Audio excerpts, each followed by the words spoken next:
Start streaming. Okay, we are live. Welcome to Boston Basic Income. I'm Alex Howlett. We've been off for a couple weeks, but now we're back. And this week we're talking about Martin Luther King Jr. and his thoughts on income support. And he's often touted as a supporter of basic income. So we're going to explore some of what he wrote in his book, Where Are We Going? Chaos or Community, in which he touches on some ideas that are similar to basic income. And this is the material that you often hear cited by people like Andrew Yang when they claim that Martin Luther King supported the basic income. So we're actually going to read some excerpts from that and talk about it. So I want to get started by going around the room and asking people, to what extent do we think the idea of basic income is compatible or supportive of Martin Luther King's goals in general? Is basic income supportive of his goals, you're saying? Martin Luther King's goals. Oh. So, regarding racism and poverty and just everything he talks about. I would think of it as highly supportive from what I know of his goals. I'm only vaguely familiar, but I do recall him being very concerned about real progress being made in the quality of life for Black people and just people in general without ways out of poverty or some kind of income support. And so, we've talked a little bit in here before about how it could help with these things, but it seems helpful to me. Yeah. Crime that can be associated with poverty and then stereotypes that can be associated with that association. There's like a lot of layers to the way that I think racism is related to not having a basic income. So. Yeah. Yep. Okay. Agreed. Yeah. Okay. Any further thoughts? No. Okay. It seems like he was a fan of unconditional basic income and also of guaranteed jobs. And I haven't seen where he's really distinguished between the two. Yeah. Alex? Yep, I agree with everything that's been said previously. I don't have a great deal more to add at this point. Okay. Nick? Yeah, I guess I don't think I'm familiar enough with the details of his, like the evolution of his way of advocating for it. Yeah. It seems like, from what I know, it seems compatible. Yeah. The reason why he's an advocate of guaranteed jobs is because Black people were excluded from most jobs throughout history, and so part of guaranteed jobs is being employed by the government for by the cities or something like that, so they could join the unions and have better representation. Yeah. So Mitchell on the live stream is starting us off with one of the quotes. He says, "The guaranteed income must be dynamic. It must automatically increase as the total social income grows." Sounds like that quote is another way of stating the regularly said calibrate the basic income to the productive capacity of the economy. So kind of what I talk about. The first point is worth having in quotes as one longer quote as well. So there's another thing he's referring to there. So he says it fits with the wider goal of having people having an overall quality of life with equality for all. So those are kind of Mitchell's first thoughts. And I think that's interesting. So King brings up the idea of as the economy becomes capable of producing more, the basic income should be higher, and that's something I kind of emphasize a lot here. So that's kind of cool to hear him say that.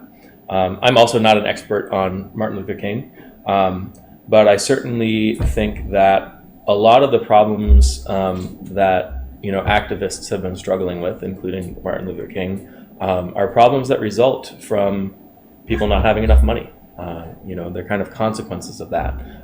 And sometimes it's hard to tell, how much of certain problems would still be there, how much would people be struggling with housing, education, all of these different types of things, if they had the money, if they had enough money to kind of buy what the economy can produce for them.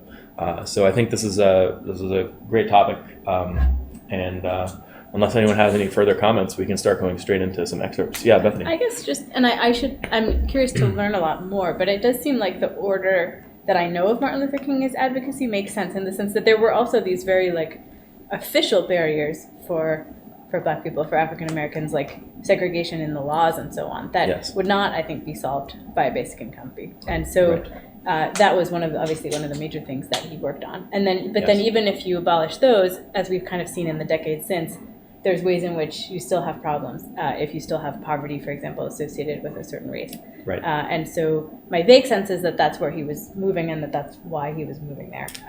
And it makes sense that he'd be moving in that direction because by the time he wrote this book in 1967, we were kind of well into civil rights. It wasn't completely resolved and it's still not resolved today. But, like all of the really big kind of institutional stuff had been kind of taken care of. And then, obviously the title of the book is where do we go from here? Right. Chaos or community? So it's like we accomplished all this stuff. What's next? So this is where he starts bringing that stuff up. It's interesting to think about the relationship of reparations to this and how, if basic income were implemented, if that would be seen as even enough. I mean, in some quarters it would not be.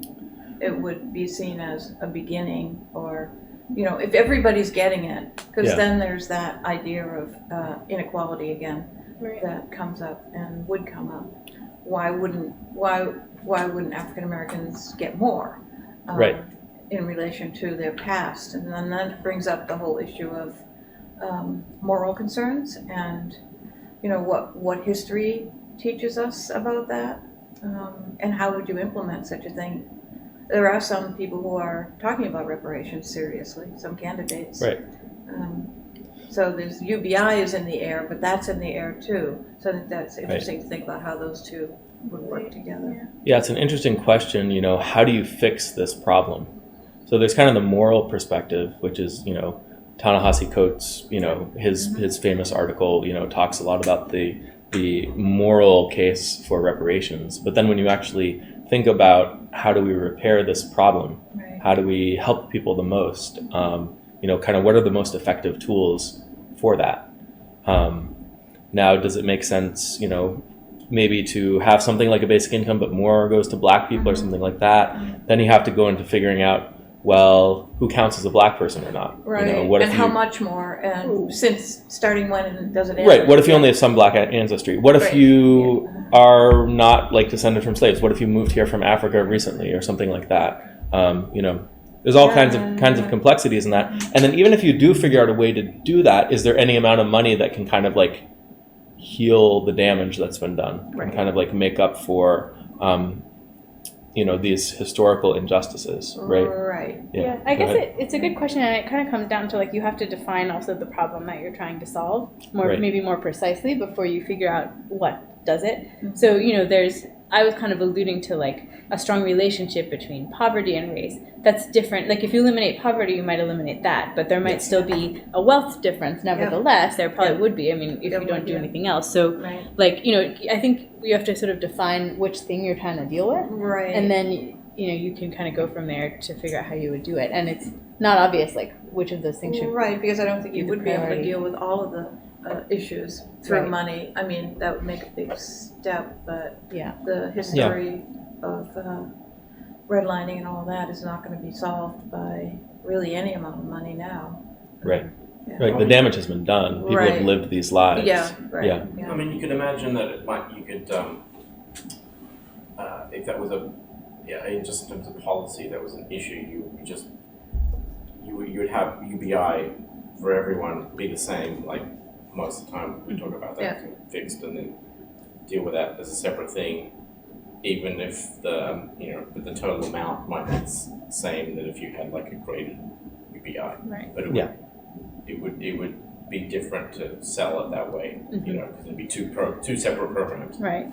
It would, and then we would run into, would it only be for Black people, and what about? I mean, would we then get into all the stuff? It's about a huge can of worms. So, what about women? People what are about, poor. Some people are poorer. Some people are. So I think this is the right answer. I think the UBI itself needs to be kept as its own thing, and it's solving this very specific problem of how to get spending money to consumers. Then if there are other problems that need to be solved, we can go into the complexity of those. Yeah. So if one of those problems is reparations, then what does that mean? All of this complicated stuff, we don't have an answer to it right now, but you'd kind of think about that as its own thing and try to figure out how to how to piece that together, and the It's basic interesting- income would still be its own thing. Right, it's Yeah. interesting how Andrew Yang is kind of using this reference to pull in all of these concerns and Yes. oversimplify it in a way. It's like a name-dropping thing that he's doing. Right. You're paying women to stay home and work. You're Yeah. you know, like it helps, you know, fix, you know, these racial problems. And that's not to say Yeah. that basic income won't have some positive effects in these areas. Right, But only to the extent that lack of a basic income has exacerbated these problems.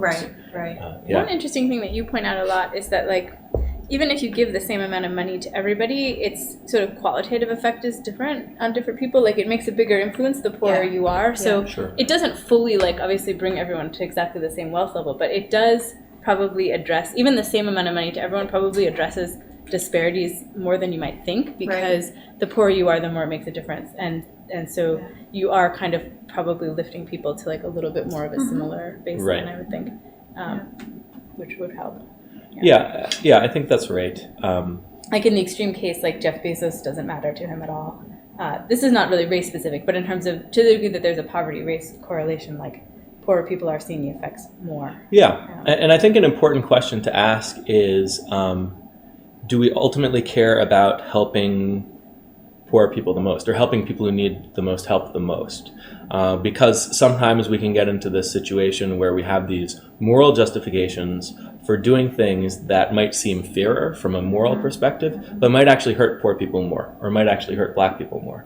So that can be a tricky thing. Can you give an example? So, for example, you know, like if we're taxing the rich or taxing corporations, that might change the incentives in the economy such that the amount of basic income we can afford is lower, because our economy is not going to produce as much. So that means that, you know, maybe poorer people won't benefit as much. But we sacrificed the well-being of poor people in order to punish the rich. So we need to be careful about that. Is it to what extent is it worth it to make these sacrifices to people's well-being in order to kind of like make things seem more fair or feel more fair from a moral perspective? Yeah. I know. It's tricky. And the psychology. Oh, go ahead. Yeah. I mean, I was just thinking about the idea of what you do, Alex, is kind of, for the most part, bring it back to the effect on the economy and spending money, and how it helps consumers and how it helps the economy grow. Right. And kind of steer away from who gets it, whether or not it's fair, because once you get into those issues, this is what happens. But most people want to read it as, I mean, especially on the left, want to read it as a social program and a moral incentive more than an economy thing. They don't really understand it that way. Sure. But that's fine. I mean, and I think Yang is using that perspective in his candidacy. Yeah. Which is Alex. smart. I mean, there's a way. I feel like there's a way to kind of square the circle with this, because even though you may not want to justify every like UBI sort of thing in terms of like the specific, you know, fairness of you know, this versus that, you know, that you can step back and say, well, you know, if you can create this economy like you say, where, you know, max production, then that is a kind of a meta level goal. It will ultimately help these sort of more. Right. It's a more diffuse kind of argument, though. Yeah, I but know. I mean, but ultimately, even the argument about, you know, that you bring up, which I agree with, about, you know, creating money consumers, in itself sort of sits on top of sort of some other like things about what we think society should be like. Right. You know what I mean? So It's a lifts all boats argument. Right. I mean, it's so we're not really focusing on the social justice part of it, which I think is smart. Right.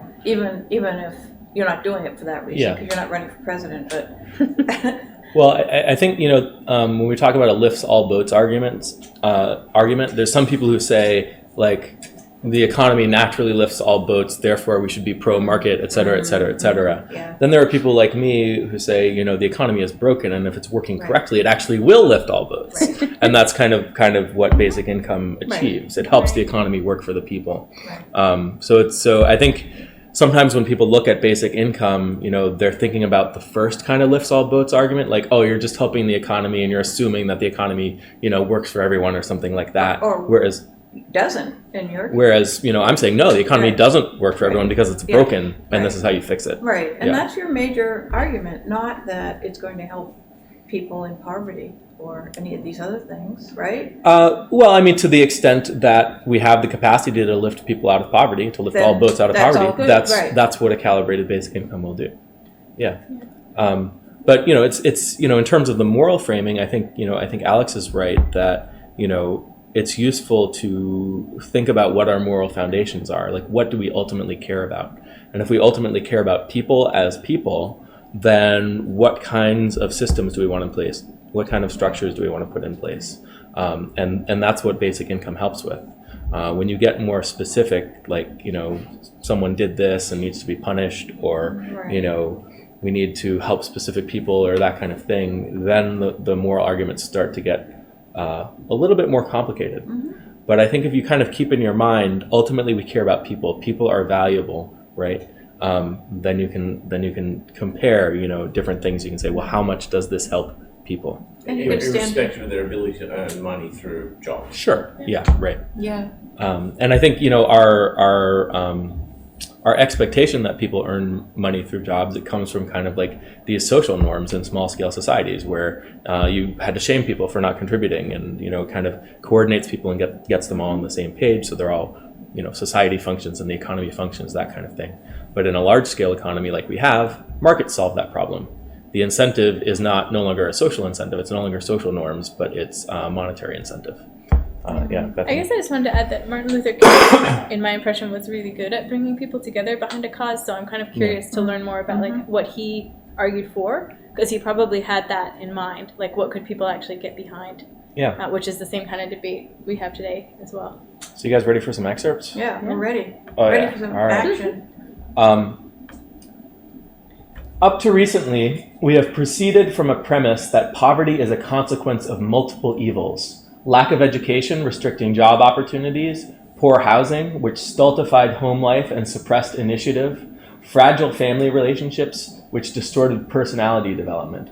The logic of this approach suggested that each of these causes be attacked one by one. Hence, a housing program to transform living conditions, improved educational facilities to furnish tools for better job opportunities, and family counseling to create better personal adjustments were designed. In combination, these measures were intended to remove the causes of poverty.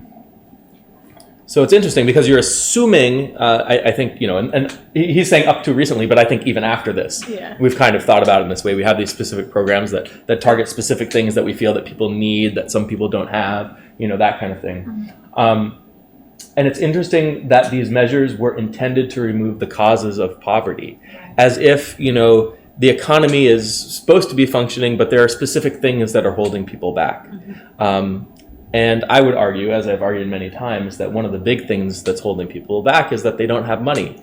And we're expecting the economy to do something that it doesn't naturally do.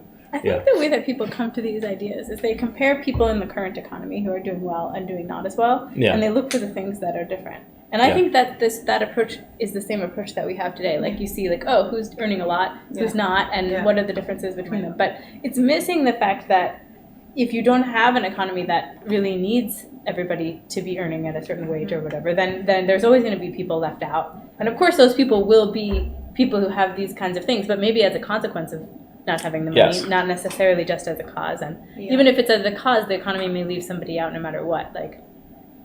So, it's like that macro picture is missing. So the question is the cause of poverty all these other things which ultimately lead to people not having money, or is the cause people don't have money, which kind of leads to some of these other things? Well, it reinforces those other things. So it may have led to those things to begin with. When black people couldn't get jobs, when they couldn't have, good housing and so those things happen. Yeah. And now it's just kind of being reinforced by a lack of money. Yeah, and you could also ask, it was hard for black people to get jobs. That's true, but you could also ask, if we'd had a basic income back then, would it have been as much of a problem that they couldn't get jobs? Good question. Right. Yeah, I think I'll go back to my earlier point with like actual segregation that's in the laws and so on. There's a lot of problems going on that money doesn't fix. Like, you're just not considered an equal member of society. You can't eat in the same place as in a restaurant, sit in the same place as a bus. Like, that doesn't get solved by basic income. And I guess that's very recent and maybe even still going on depending on the date. of this. So there's all of that that's very important too. Yes, there are important problems that basic income doesn't solve, Right. and this is one of them. If Black people had a lot of spending money to participate in the economy as consumers, we can even ask, would businesses be as reluctant to exclude them? Because now there's a larger amount of profit that they'd have to be foregoing in order to follow these norms. It puts pressure against segregation for Yeah. sure, Yeah. but there already was pressure, and then there was a lot of counter pressure. Like Yeah. people already wanted to serve Black customers, and then they would get boycotted by white Yeah, customers. I'm agreeing with Yeah. all that. I'm just Yeah. pointing out something that people don't think about a lot of the time. Yeah, that's right. Um, I agree. Yeah, so it's interesting, and the question is, I'm curious to know. Once we implement a basic income, what are the big problems that are still going to be facing us? But I guess And it can be hard to tell. my Yeah. other point that might have gotten a little bit lost is like, let's imagine like instead of a job market, like a university that only has so many slots. Yeah. It's the people who get in might be the people with better housing, better family life or whatever than the people who don't. Yep. But even if you improved all of those things, there's still only so many slots. So maybe now it's random, or maybe now like you just have like slightly worse housing and you don't get in, or you know what I mean? So you're not Right. really making more slots. And I think Right. that people are thinking of jobs as like there's an infinite, number of there's enough things that we need everybody to do that we want to pay people a lot for that are really productive, Right. and they just need to get qualified to do them. That's Right. kind of the assumption behind this, but it's not obvious that that's actually the case. Right. And it turns out Yeah. that jobs aren't necessarily that way, but there is something that is that way, which is just the money itself. That way. In the sense that, it doesn't waste any resources necessarily to provide people with a basic income. Oh, right. It might be wasteful to create jobs for Right, people when those jobs are not needed. But I think that Yeah. that racism, for example, is a separate issue. Yeah. Separate from, whether or not the hiring is, there's discrimination in hiring, whether or not there's affirmative act, all of that stuff. I think racism is separate from how much money somebody might have. So it's certainly an issue on its own, but it's, all of these issues are interconnected, right? Yeah. So there's a certain context in which racism occurs. So if people are facing scarcity, that increases tribalism, increases excluding of the outgroup, that kind of thing. So there's that, and then there's also, if everyone in the outgroup is poor and desperate, if all Black or the Black people are in expectation going to be poorer and more desperate than the average white person, then that creates an impression as well. So there are things that kind of reinforce the racism. There's stuff that adds fuel to that. And if you have a basic income, maybe that takes a little bit of that away and creates the conditions under which maybe we can start to move past some of this racist psychology. Yeah. Does that make sense? Yeah, I was just watching a series though. Who Killed Garrett Phillips? I don't know if you saw it, Richard. I watched Succession because of you. But anyway, What's it about? it's about a small town where a really highly educated soccer coach who's Jamaican, I think, starts to date a white woman, and he's, with her son ends up getting murdered. He's the one and only suspect. It turns out, of course, he didn't do it, but he's the one and only suspect right away. And it's really based purely on the color of his skin. It has nothing to do with, he's a very accomplished person. It's not Right. about money. It's not about status or any of those things. So it can be true, like that can be true at the same time that it is about those other things. Because if people's psychology, if they kind of internalize this idea that, Black people are bad or something like that, Right. like the stuff that I'm talking about, Black people being poor can kind of reinforce that internalized psychology. Actually more Even if- primal than that. Right, even if it doesn't apply to Yeah. that particular person, Right. it can still fuel the racism that would then be directed towards that person. You know what I mean? Yeah.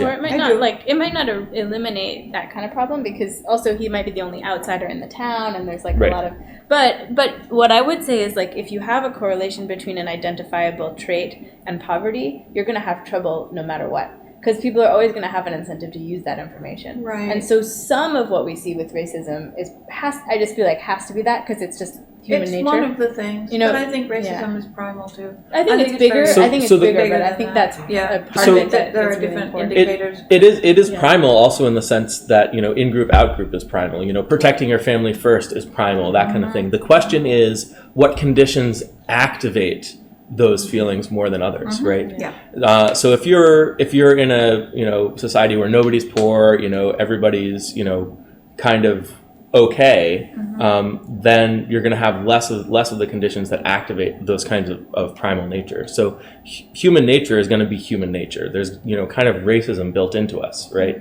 And xenophobia, et cetera. All of that is built in. The question is what conditions activate that, and basic income helps reduce some of those conditions. Does that make sense?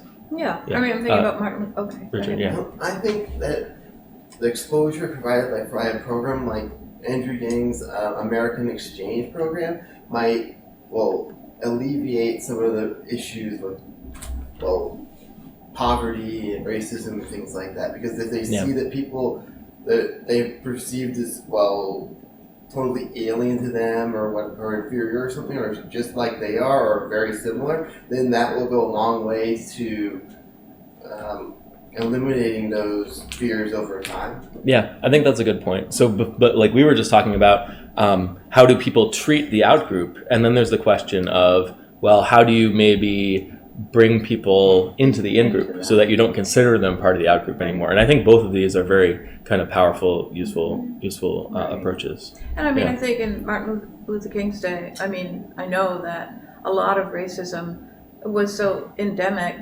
that laws had to be made to force people to integrate schools, for example. They had to be forced.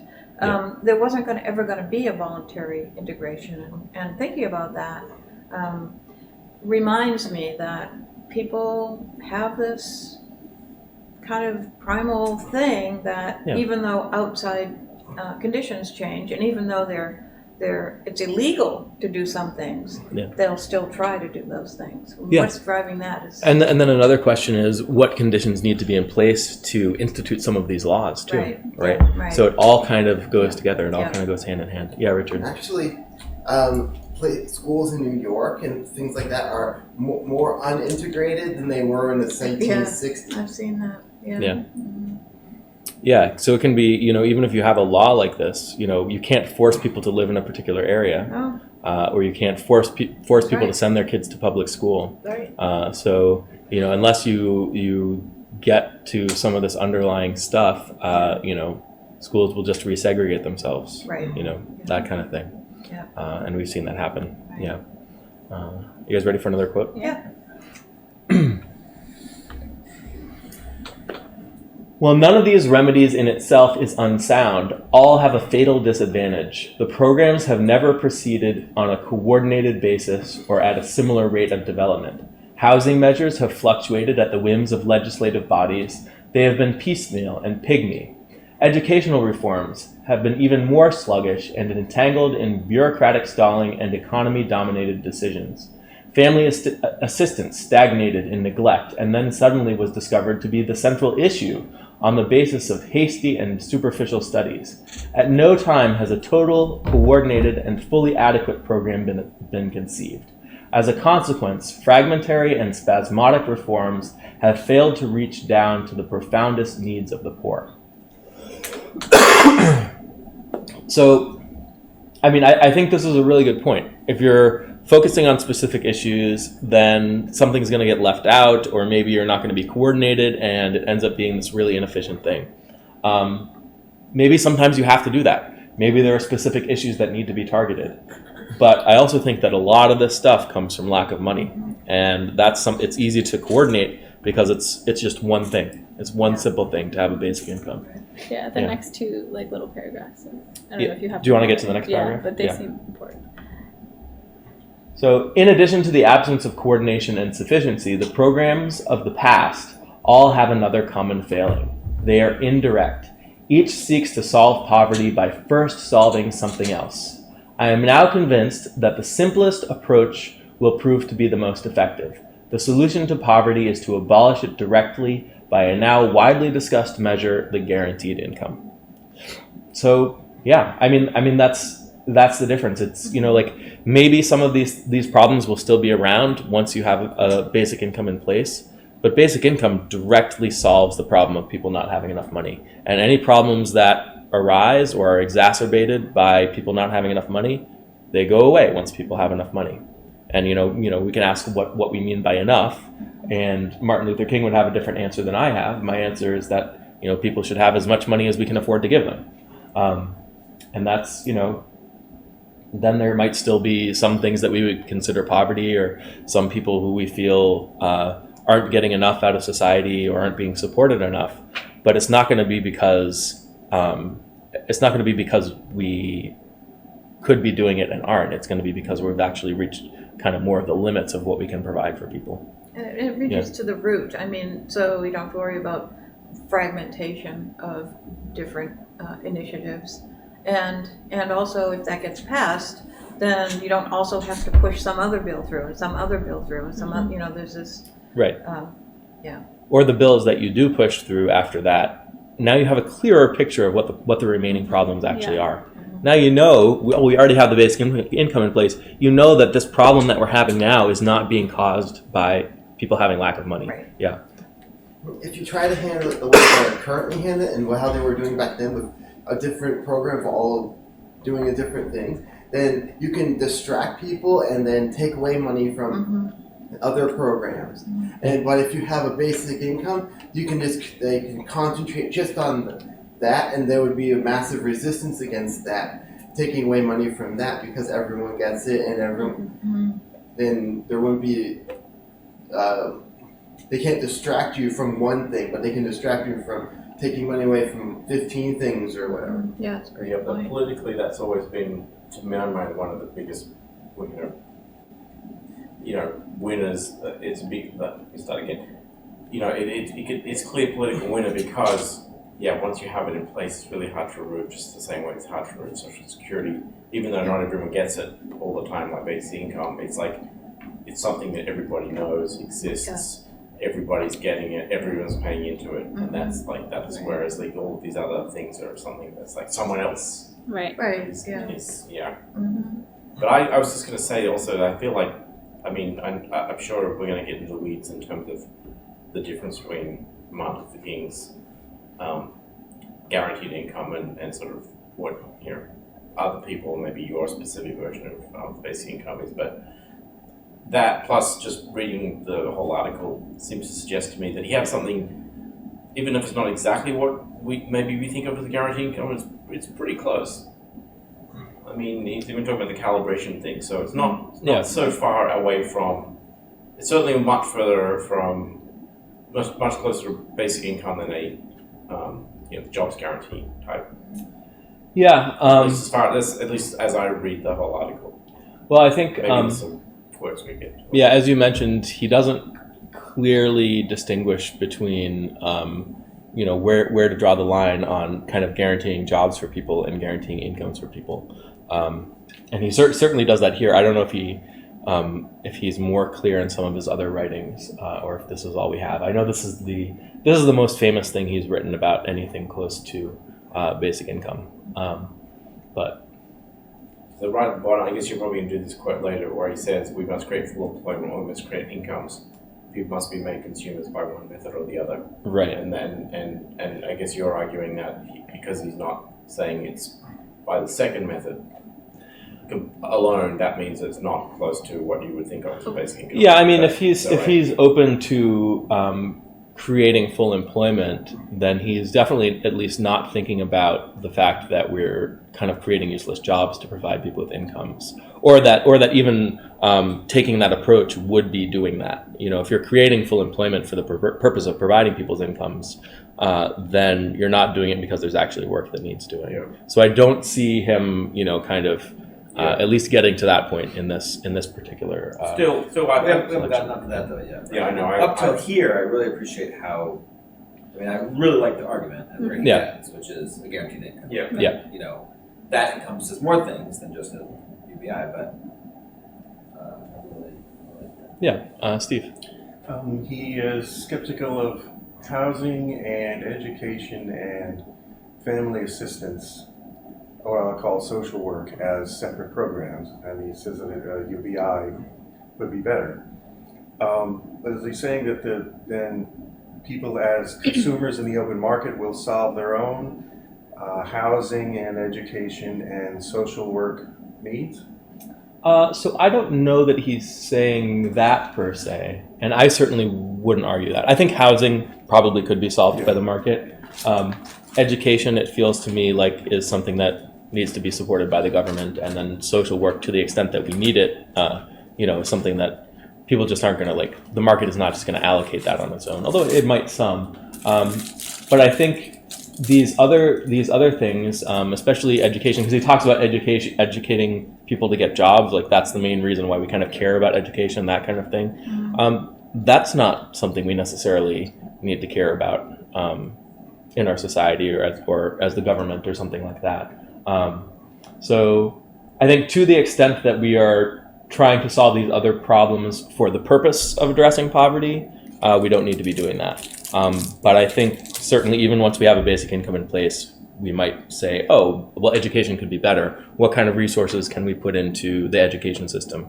Or maybe our social work infrastructure could be better. What kind of resources can we put into that?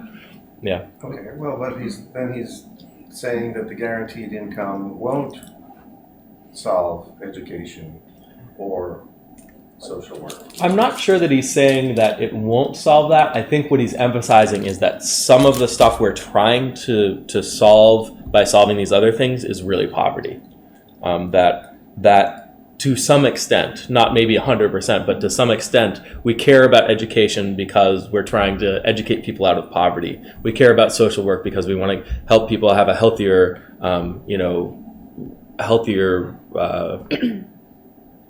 context in which to work themselves out of poverty, that kind of thing. That's kind of how I read it. He's saying that these things are being, to the degree that they're being used to get people out of poverty, they're not so successful, they're kind of indirect.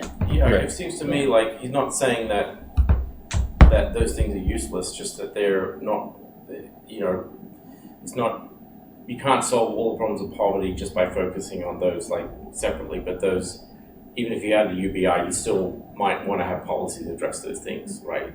That's how I read it. But you'd be addressing them for their own sake, not because of you're indirectly trying to solve poverty. Right. Yeah. Exactly. Yeah. And I think I'm thinking about somebody mentioned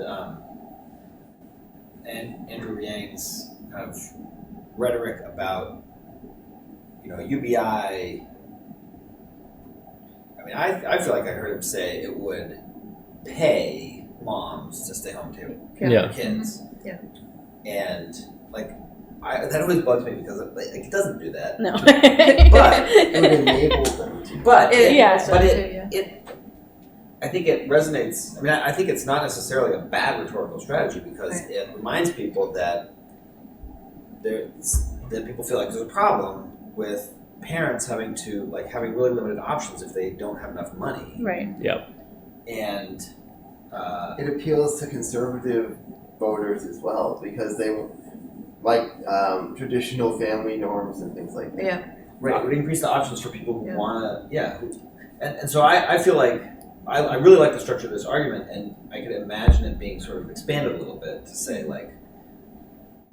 we don't have poverty, and these other things, Right. Yeah, poverty and several other things, we're usually trying to solve by in this piecemeal way. Right. But here is an approach that, because in a market society, money is so flexibly able to address people's needs that just give them the money addresses a lot of things. Right. Yeah. I feel there's got to be also a way, I agree with all that, to keep the, how would I say this, some of the, I agree, it's somewhat problematic the way Andrew Yang frames it, for a lot of reasons you say, which is we're going to compensate for technological unemployment, or we're going to, pay moms to stay home, one of these things. But there's some kernel of truth in each of those things that could be better framed. I don't know how to do that, but you could say it in a more kind of in a tighter way logically. Yeah. But in the end, you're just you're appealing to people's Appealing. Well- Yeah. Yeah, Yeah, and I mean, feelings. part of what's going on now too is this idea, and mostly, I guess, a Republican idea that because there would be a UBI, they like the idea of UBI, but not for the reasons that we might, because it will eliminate the red tape that has to do with all these other programs. But some of those other programs would be the things that we're just talking about here, family welfare and funding for other things that UBI doesn't fund, and those programs shouldn't go away. Yeah. I mean, they should still stay. I don't think that wiping those programs out is. I don't think Andrew Yang suggests that we do that, but I No, think not at all. there's a lot of people who this feel is the that's Charles what. Murray version of UBI, right? Yeah. It's the will basically eliminate most of the federal government, and Right. we can do away with everything else. I Yeah. think to be, I guess there's a grain of truth even in that too. Like there's a grain of truth in everything, and the grain of truth we talk about a lot with that one is that Alex talks about you want the incentives of the government to be. You want the incentives to be set up right so that the government doesn't have an incentive to make it really difficult to get the money, Right, and then right. you can't get. So that's Right, going on right. with a lot of these programs. Right, that's how they run now. But right. if you have them, but you also have UBI, Right, at exactly. least there's that. Yeah. So I do think that the simplicity of the UBI program, we've talked about how it guards against corruption, it guards against Right. people not being able to get it Yeah. or different kinds of things like Anything that. that's kind of like a means tested cliff. Right, It's exactly. going Right. to involve Mhm. some bureaucracy. Right. And It doesn't have incentive problems like Yeah. incentives to have more kids maybe, or Right. incentives to a weird incentive not to work at a certain income level, and so probably Right. conservatives, to be fair to them, make some of those points about the current programs too, and I think that it does get around some of those, even if you'd want to keep some of the other programs as well. But And would it be, so when you say calibrated, you mean calibrated in terms of the economy, but not for certain people? I mean, Social Security depends on, how much you get depends on how much you put in, Right. Right. So basic income is always the same to everyone. always the Yeah. same. Yeah. Well, universal basic income. yeah, I use those terms Yeah. interchangeably. Yeah. it's not an earned benefit the way that Right. that Social a, Security, in fact, if anything, it's closer to what people often talk about it. It's an entitlement program. Yeah. Right. I mean, except that often use that term's used pejoratively, right? Right. But here it's literally Something Yeah. everyone should be entitled something to. Yeah. everyone should be entitled to, Yeah. right? Yeah. Right. yeah. So I want to get back to the point about framing some of these other arguments in kind of a better way, like paying parents to stay home with their children, that kind of thing. I like to say that naturally people spend their time in ways that are valuable to them. And that's kind of as it should be. The labor market is a market for getting people to do something else, right? So if we start using the labor market to force people to do work that might not be otherwise necessary as an excuse to give them incomes, then you're preventing people from maybe staying home with their kids or doing other things that are valuable to their community and to their society. So basic income might not be paying people to stay home with their kids, but it certainly allows people more freedom to spend their time in ways that are personally valuable, All right. because we don't need to create jobs for them anymore. So I think that's maybe a way to kind of like take that framing, take Andrew Yang's framing, and still emphasize the role of parents taking care of kids, or the importance of people spending their time in ways that are valuable to them, without saying, hey, now we're paying you to do that. Yeah. That used to be an issue, actually. That was something that people talked about. Why aren't women paid to stay home? How much is their labor worth? And they would, calculate it and come up with figures. And this is what we're owed for this. And Right. I mean, that went on for a while. And of course, the answer is very simple. The reason you're not paid is because you want to do it, Right. so you don't have to pay someone to do it. Yeah, and that's true for a lot of the things we do. It just nobody's being paid to be here. We just want to talk about this But stuff. I guess again, that conversation could have looked different when similar to the civil rights, like women were not really allowed or able to get most jobs. Yeah. Yes. Then it wasn't really a Right. choice, right? That was Right. like all you were allowed to do, and you were Right. paid by your husband to do it, like because That's that was your right. only source of income. Right. But Yeah. you weren't really given access to that money in a free way. And Yeah, it's a different conversation. it had more layers than I think that's a just good point, wanting yeah. to be home and take care of the kids. Yeah. Right. Steve, yeah. Yeah, I think UBI providing more freedom is really the best I've come up with. and for poor people, relatively more freedom. Because every time somebody says UBI would better allow a person to do this, would also better allow a person to do the opposite of that. Yes. So, Andrew Yang says, UBI would let people move from low ground to high ground in preparation. But if you don't, in preparation for global warming and flooding. Right. But if you don't happen to believe in global warming and flooding, You're going to take that. Yeah, gives you freedom to move to get a good deal on the low ground. Right. Yeah. Right. So low ground. Yeah, that's true. That's a good point. And then once you realize you're wrong, UBI helps you escape a little bit. You have the Gets you your freedom canoe. to pursue your wrong ideas. Yeah. You guys ready for the next one? Yeah. So earlier in this century, this proposal would have been greeted with ridicule and denunciation as destructive of initiative and responsibility. At that time, economic status was considered the measure of an individual's capabilities and talents. In the simplistic thinking of that day, the absence of worldly goods indicated a want of industrious habits and moral fiber. Well, So if people are poor, there's a reason why, still happening. That's still there. That's I like still how there. I like how optimistic this book is. Yeah, I know. Really He is. says he Yeah. says a lot of things that I feel like they're still the case in the Yeah. mentality. Right. But I'm also vaguely aware historically that there are different ebbs and flows, and I think this Yeah. was a moment when people were more sympathetic towards poverty, and then like Yeah. with Reagan and other Yeah, moves, like yeah. people became less Yeah. sympathetic again, and Yeah, the Right. welfare Yeah. queen. yeah, it would have been Yeah. hard for him to maybe foresee Right. that change. Man, Yeah. he would have been disappointed. Yeah. Yeah. Or maybe he would have helped prevent that from happening. I don't know. Yeah. So I think this is right. And again, it's the emphasis on people as workers and producers. Right. And ultimately the workers and the producers exist and do what they do to serve the consumers.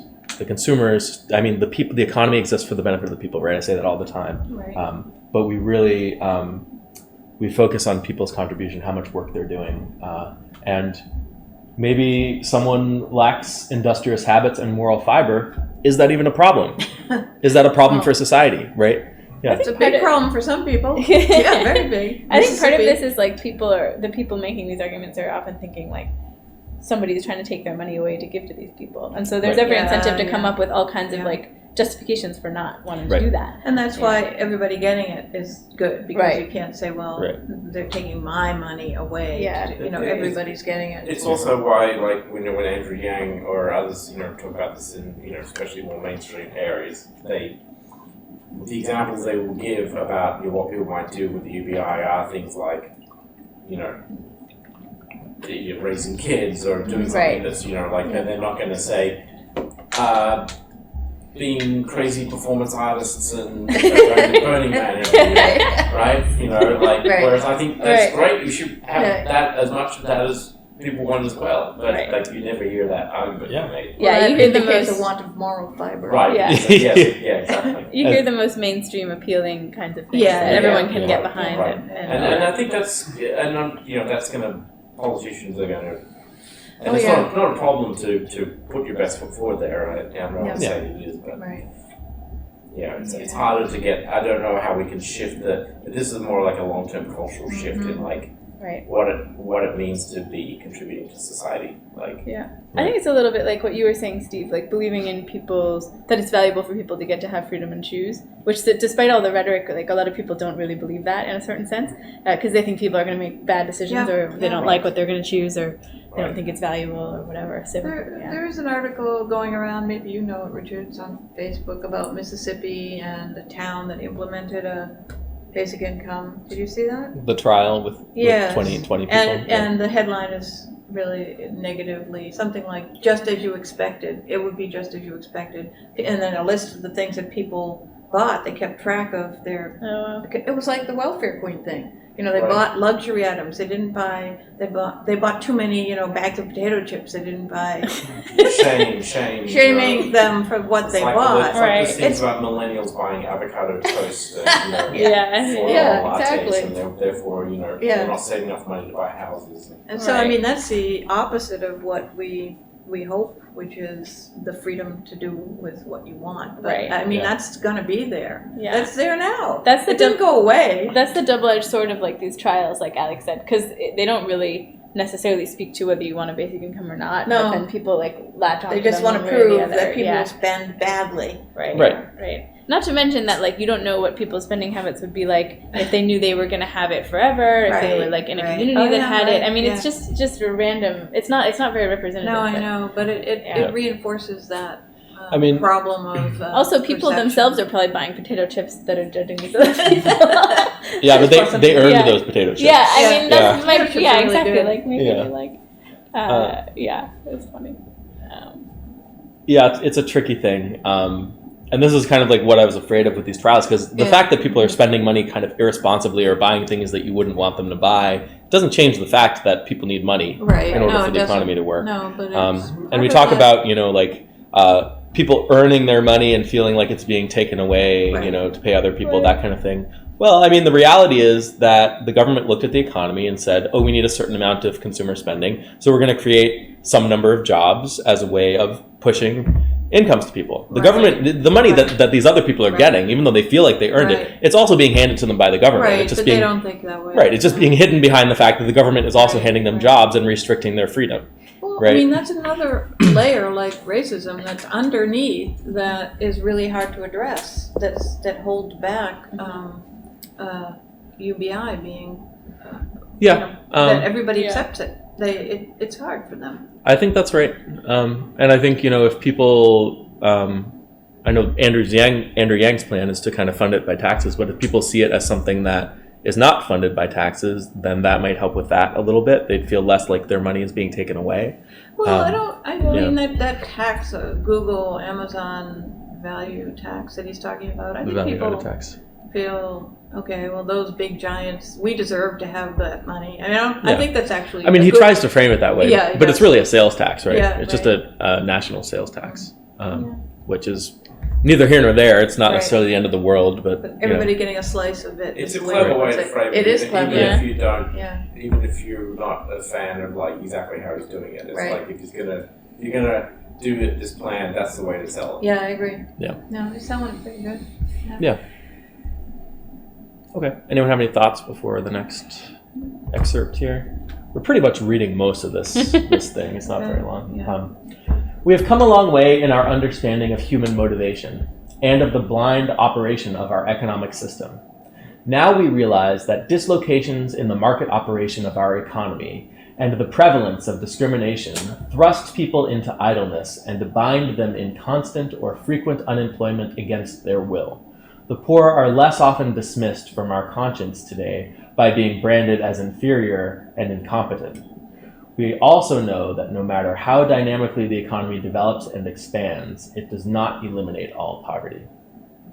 Yeah, so I mean, I think that's true if you don't have a basic income, right? Like you can't just expect the economy to distribute everything to people, through the labor market, et cetera. It just doesn't work. It doesn't work that way. And I think there are some people who believe that it should work that way, and there's something broken about it, that's causing it not to work that way. So we're trying to address these failures, these market failures or something that are causing there not to be enough jobs or underemployment, that kind of thing. But it's not a market failure. We just don't necessarily need that much work. That's fine. I think that speaking of Andrew Yang again, the way he talks about technological unemployment, it is one way for people to think of people as being unemployed kind of against their will, or not Right. because they're lazy. Like it's not their fault. Yeah, it's not their fault. That's another Yeah. smart thing that Yeah. he's doing. Yeah, it is. Yeah, I mean, He's even if it's an oversold reason, and it isn't, even if it's not as big as he claims it will be, or isn't, it's something people see and it's real. And Yeah. it's enough Yeah. of it. Right. It is happening. It to- is happening. in the short term. And there's an especially. argument about how much or how little, but I feel like Right. it is, Yeah. and also makes people think about, well, wait, as Martin Luther King says, it's like, what does he say? He says, dislocations, they're going to happen, and it's not because people are, Right. lazy or whatever. Right. Yeah, Richard. Another response to, unemployment and things like that is violence. And that Texas shooter a few days ago. He was laid off Truck driver was laid off a few hours before he shot up a parking lot or whatever. And there's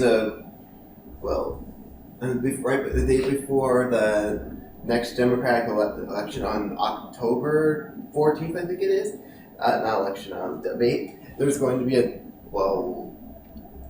demonstration by truck drivers. So maybe they'll actually talk about that the day after in the debate. It's funny because I read Andrew Yang's book, and he has a whole chapter in there about truck drivers, and he predicts some of these things that are actually happening now, like about what's going to happen when what do you remember the figure he uses, like 40 million?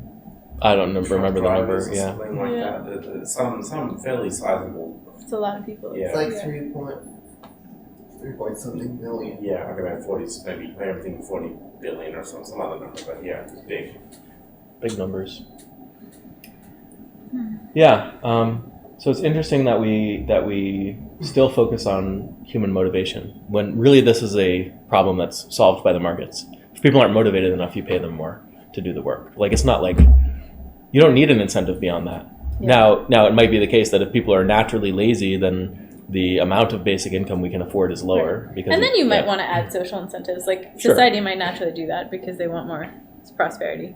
But I don't know that that's at all where we're at. Like, I think that's also true if you think of jobs purely in the sense of, you do work, you get income. I mean, jobs, as we've talked about before, even taking away like the fact that they give, benefits and stuff like that. I think they should also be passed out with sort of like, especially, highly desirable jobs, that have prestige and status and, like those things are, or you have opportunities to do things that you actually want to do, right? Through having those jobs. Yeah. It's sort of like, it's hard to dislodge that immediately. And I think people get it when they sort of understand it when it comes to like sort of jobs that are sort of, not like life's calling kind of jobs, but just, whereas like, I think there's a small segment of society that sees jobs as the kind of like the way to, careers and all that stuff. So like, I don't know, you know what I'm saying? I'm not expressing it very well, but I think there's something more than just jobs create income. It's like other things around it. Yeah, like Alex talks about like meaning and purpose. We expect like people to get that from their jobs. And big social component. And then certain things that are hard to get access unless you're working for an institution. Right. Even if you might want to do the things you want to do, it's hard to actually do them because you're not inside the institution or you have access to those things. Right. And so, to the degree to which that's true, we're going to need to, to sort of dislodge. I mean, I think we should be like providing access to more of those things at an institution to everybody. Right. But so I think that that's still hard to completely, just equate jobs with income. Yeah. I think because their access to other kinds of things. Is that sort of what you're talking about? That's what I mean. Yeah. Like if you want to do science research, you need like lab equipment and all this stuff. Like a basic income won't necessarily give you that. Right. Yeah. Yeah, I think that's right. And I would probably expand my argument to say that to the extent we are creating jobs for the benefit of workers, not just incomes, but for any of these other benefits, to the extent that we're doing that, we're not doing it because there's work that needs doing. Right. But even with a basic income, it might be worth it to create opportunities, to put resources into creating opportunities for activities for people that are, meaningful and provide purpose for those people. There's also but those kinds of activities that we would create, by and large, would not look like the kinds of jobs we are creating today. When we look at X number of jobs were created this month in the statistics or something like that, it would be something different. Yeah. I do think there's like a class of jobs or whatever where it's kind of hard to know how much work is quote unquote needed. For example, like basic science research, artistic endeavors. Sure. How much art do we need in the world? It's not like there's some cutoff, after which we don't need any more art. I mean, or like, we can always learn more and then like we don't know where that's going to lead in the future. It's like interesting. We might have like more diseases that we cure, just like understand things better. So those are some of the things that, it's kind of unclear like how much you could put a lot of resources in to give people meaning and purpose, but also it's not clear you're not doing anything productive, or like at what point you're just doing make work with something like science or the arts. So it's about the trade-offs, right? So if Yeah. you've got, basic income at such and such a level, and then you say, oh, but we want to incentivize more scientific advancement or research or something like that, and that'll take up some resources, so our basic income has to be a little bit lower, but we're funding these other things. It creates an incentive for people to do these other things. And then you can look at the result and say, well, wait a minute, is there actually more scientific innovation happening now, or is it less because people have less freedom in general or something like that? So it's about balancing those things out. And some of it, sorry, just 1 second. But some of it might happen bottom up. Like, I guess I was thinking about Burning Man, and like that is mostly bottom up, and there's huge scale like projects that are done that you would not think people could do without like government assistance. It's like huge scale art is done that's super expensive, and that's not funded by anything. It's not funded by the Burning Man organization most of the time, for example. And they just burn it. Yeah, well, they just burn it too. But but I'm thinking like you never know, I guess, in terms of like people pooling their resources to form science endeavors or other things that you wouldn't think like individuals would be able to do, but they might. You might see people like with the time and some capital like pooling it, and that is what you see. What do you say? Ronin Institute. Yeah, exactly, right? So you might see more stuff like that. And you do see that with art at Burning Man, like the scale of it is pretty striking, and the scale of the organization and stuff. Yeah, that's a good point. It would make those things a lot easier if you could have access, if we could, just to go to your point about science in particular, if we could we could liberate all the stuff behind paywalls. Right. We could reform the patent system. All those things. Then you wouldn't need, and a lot of research can be done without having, not everything's on the synchrotrons or whatever. Right. And I think that you could have a huge long tail of discovery. Totally. And that wouldn't, you wouldn't. I mean, it's not to say that you would need the need to have maybe like more focused areas for specific things, and big science would go away completely. But there's more. You should. It's kind of like your analogy with the productive capacity of the economy. If you think in terms of science, if we have the most productive capacity, if we've got in the population enough people who can the educational resources contribute to it, we should allow that to happen, right? We should make that possible. For everybody, not just people who happen to be lucky to get the right grad school. Right. So we talk about productive capacity of the economy, but then there's also human potential. Like how much human potential is being wasted by maybe forcing people to do useless work, and we can unlock that. Go ahead, Richard. The thing about funding science research is that it increases the productive capacity of the economy. Like all the science research in the 60s with like satellites and things like that, they thought it was useless back then, but then that's how we base our communication network with billions of dollars. Yeah. And so, and like the DARPA challenge for automated cars, that they didn't really see much of a point to it, just wanted to see if it could happen. And well, that's going to be hundreds of billions of dollars in not too distant future. So I totally agree, and that's kind of to my point about like it's not clear when you're doing make work when it comes to something like basic science research and pouring money into it. Well, I think and I think the kind of make work I usually talk about as being actual make work is literally just the central bank is saying. We need to bring employment up to a certain level, so we'll lower interest rates and create jobs. And this isn't the kind of jobs that are created by that. Right. And it might not even, with a high enough basic income, it might need just to be like funding for the equipment or grants for that kind of, like basically the stuff that's expensive. Or for forming institutions that are helping people come together. Yeah, I think that's right. And I think there's a lot of opportunity for more scientific research and inquiry and all of that. Maybe there could be like a Kickstarter thing for scientific equipment or something. There you go. Yeah. I think people fundraising, could be part of it. And people do that for Burning Man art too. I think they fundraise like that. It's a lot easier to crowdfund if everyone has some money too. Yeah. That's a good point. Yeah, it really is. That's true. So I like your contrast, Alex, about the balance between. It's not like even whether the science happens. It's like the balance between what happens like bottom up with like fun, like Kickstarter, or like people forming their own thing, and what happens with like government grants or government jobs in the sciences or something like that. I think both are useful and necessary to get the to get the best results. Yeah. Right. All right. Ready for the next one? We have come to the point where we must make the non-producer a consumer, or we will find ourselves drowning in a sea of consumer goods. We have so energetically mastered production that we now must give attention to distribution. Though there have been increases in purchasing power, they have lagged behind increases in production. Those at the lowest economic level, the poor, white and Negro, the aged and chronically ill, are traditionally unorganized and therefore have little ability to force the necessary growth in their income. They stagnate or become even poorer in relation to the larger society. So I like that he's emphasizing consumers, right? Because that's kind of the whole point. We're here to receive the benefit of the economy.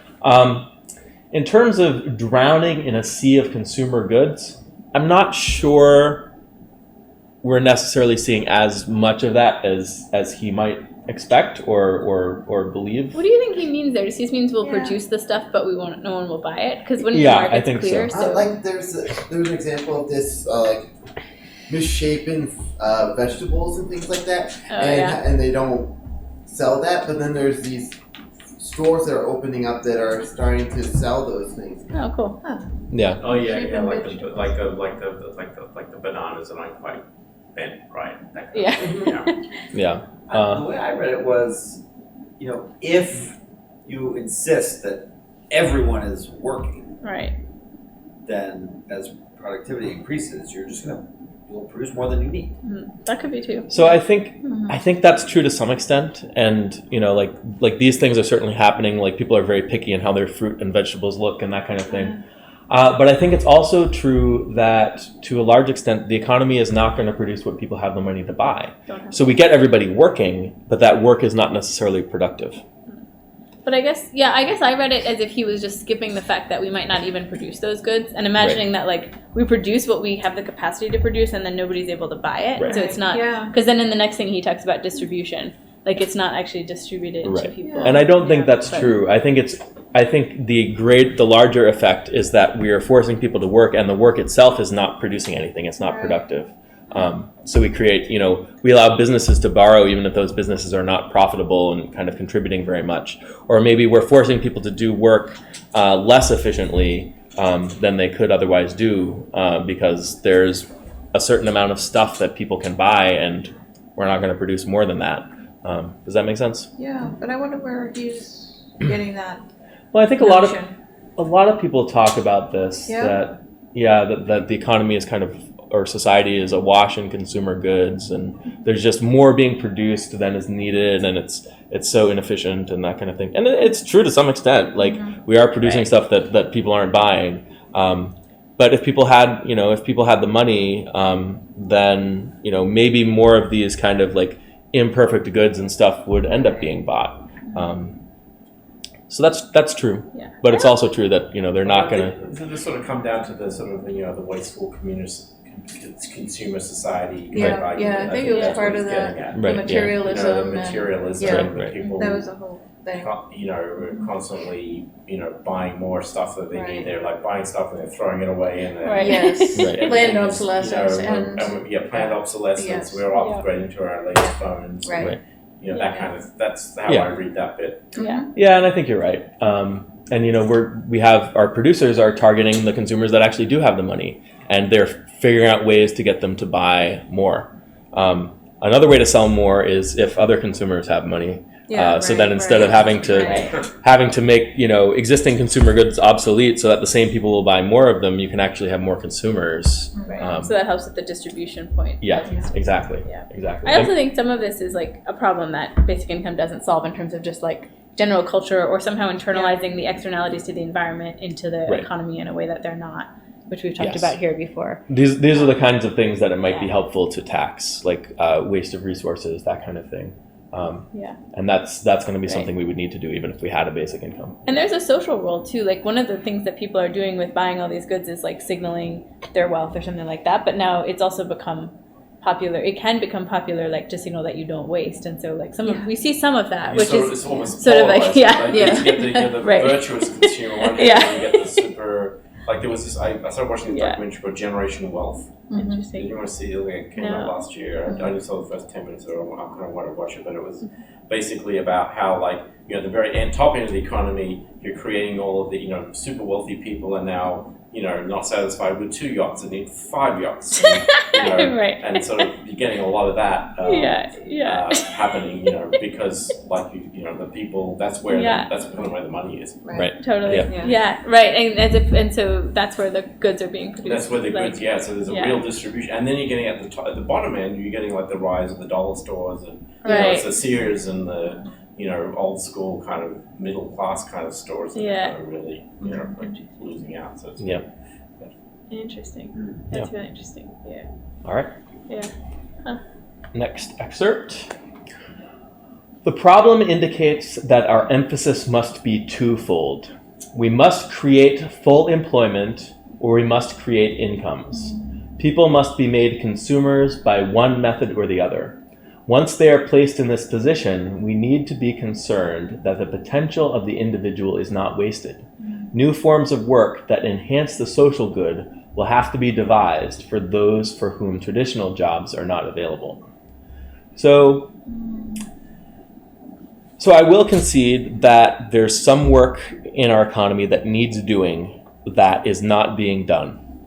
And we can use the fact that consumers need incomes as an excuse to create the jobs that we need to be creating anyway.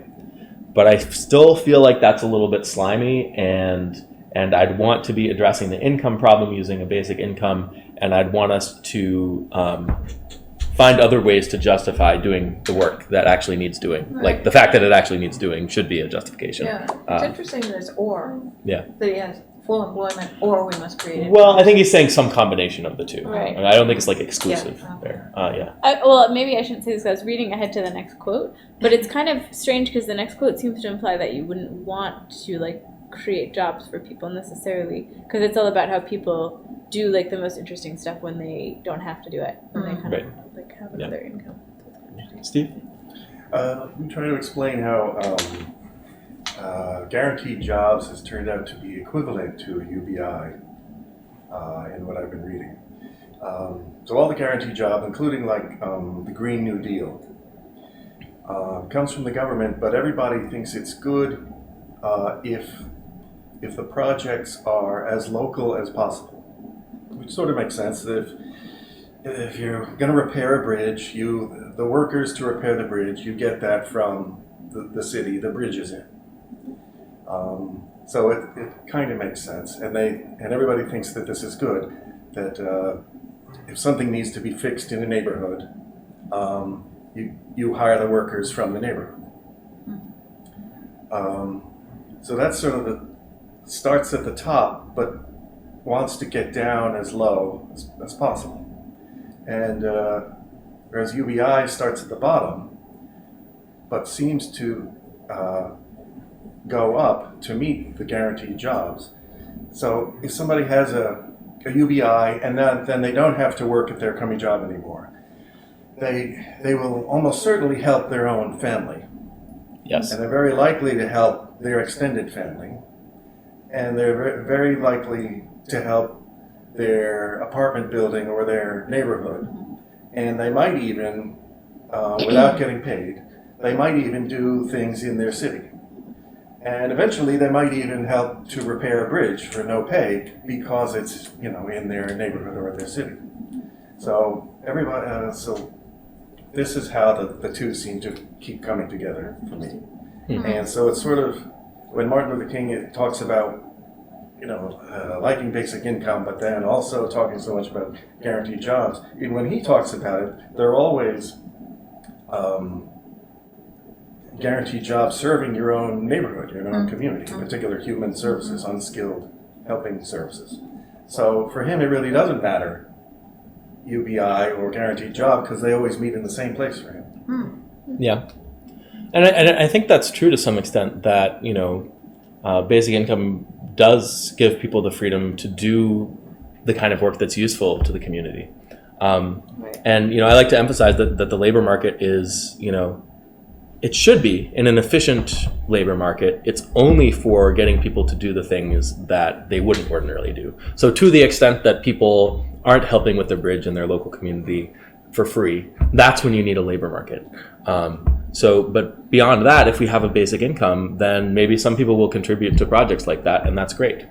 We don't know how much they will. It's unlikely to line up exactly with the amount of labor that's needed to complete the bridge, and that's where the labor market comes in. Yeah, Richard. The thing about having local people working on the bridge, that those local people might not be qualified to work on the bridge, and you can get someone from across state lines or something like that who actually has a 3D printing device to create it, or something like that. And that would actually be cheaper than having local people who would take twice as long to do it or something. Yeah, you don't want to force inefficiency in the markets in service of some kind of like moral ideal of like who should be contributing what and that kind of thing. So there's certainly a danger there where if this is your expectation that local people will contribute to building the bridge or contribute to their community or something, then if you start forcing it to work that way, then maybe you are sacrificing, like maybe it could have been really efficient to have, someone who's really good at this stuff come in and do it and that kind of thing. So we need to be careful. And if you had someone cheaper but better doing it, then you can fund more projects that would need to be done than just having one project and having a bunch of unqualified people doing it. Yeah.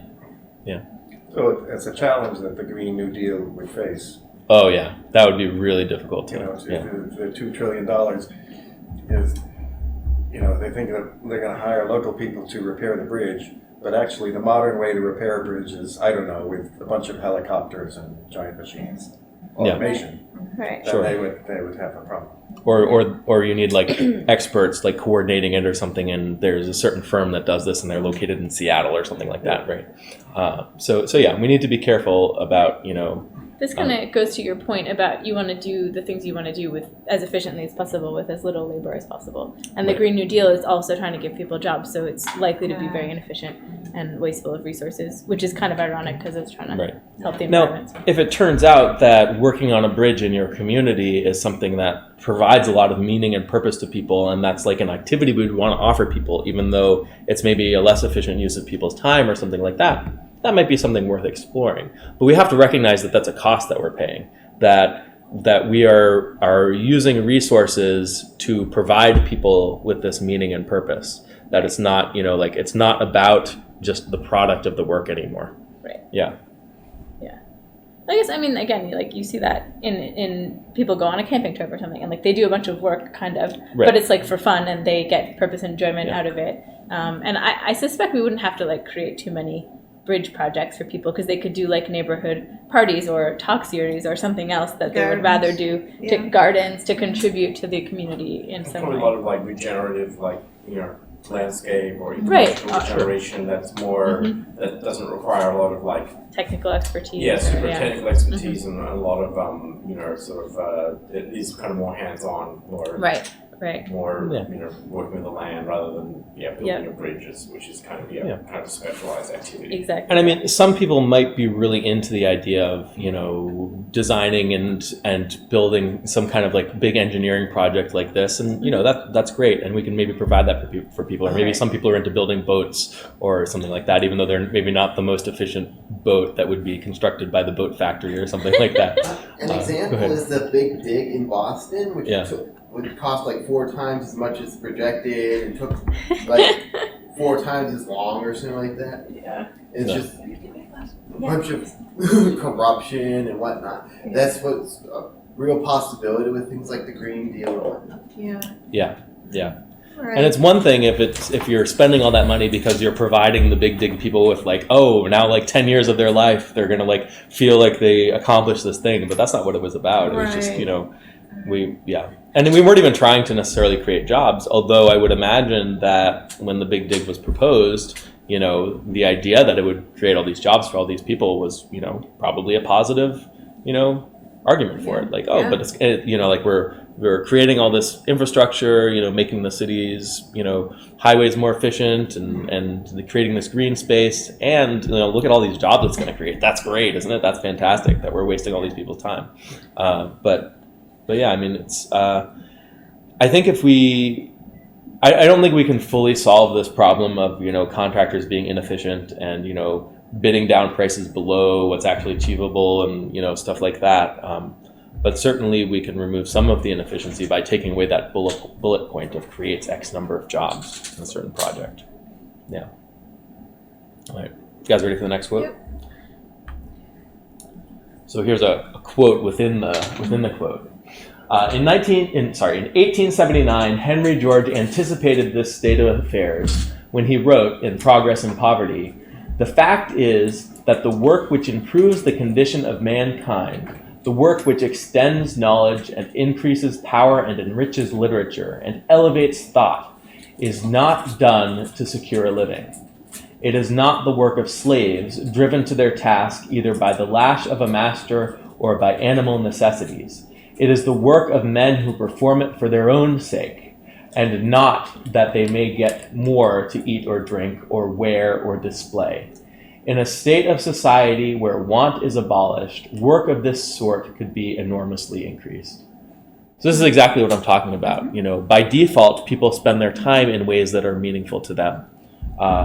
And the fact that we are using the labor market to limit people's freedom and force them to earn their money means that the kind of work that is really innovative and creative is not getting done to the extent that it could be.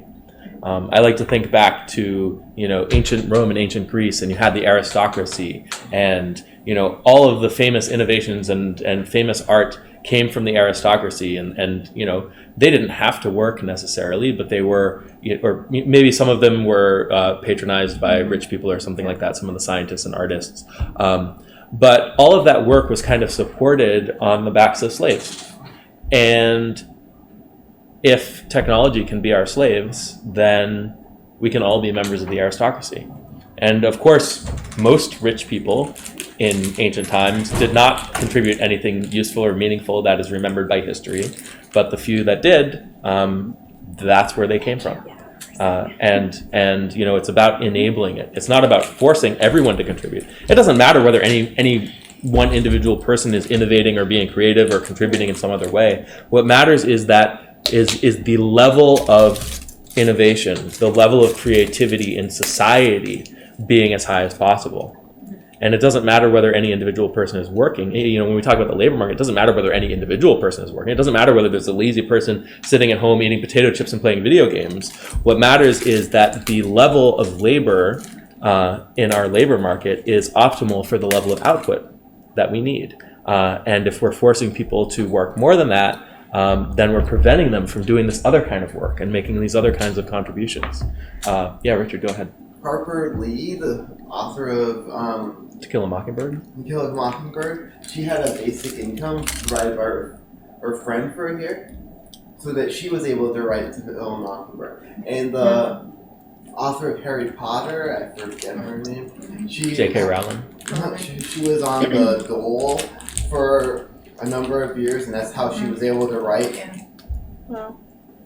People made that argument also about in the UK in the 60s and 70s. With the rock and roll. Yes. Right, yeah, sort of, because there was, it was a basic income, but that it was more of a welfare state, and so people cost of living was low, people would get together and create like punk bands, and a lot of that, the huge amount of music output that came out in that period.